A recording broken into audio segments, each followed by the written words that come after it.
बढ़िला नुआ जीवनर आशा ऑपरेशन पर दिल्ली एम्स जीवे कंधमाल जोड़ा मुंड शिशु ओटीवी खबर प्रसारण पर तत्परता दुही को फुलबाणी आणिला प्रशासन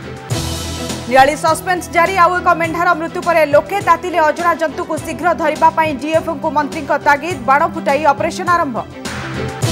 धान किणा टंका देबाकू चाषी को खोजुछंती सरकार 400 चाषी को 3 कोटी 72 लाख पाउणा देबाकू नाकेदम हेलानी जोगाण विभाग देखिबा एक्सक्लूसिव रिपोर्ट लांच नहीं तो काम नहीं मुख्यमंत्री तागिद पर भी चली बेधड़क पीसी कारबार बीडीओ नारे अभियोग नहीं मुख्यमंत्री पाखरे फेराद हेले बीजेपी विधायक आसंताकाली मध्यरात्रि रे लॉन्च हेब जीएसटी स्वतंत्र अधिवेशन को वर्जन करिपारंती विरोधी देखिबा हस्तशिल्प हस्ततंत्र उपरे कौन रहिबो नुआ टिकस प्रभाव होमगार्ड को आंठेबा घटना दंड देथिबा रिजर्व इंस्पेक्टर रिलीफ सेपटे 4 होमगार्ड को बयान रेकर्ड मानवाधिकार कमिशन मागिले रिपोर्ट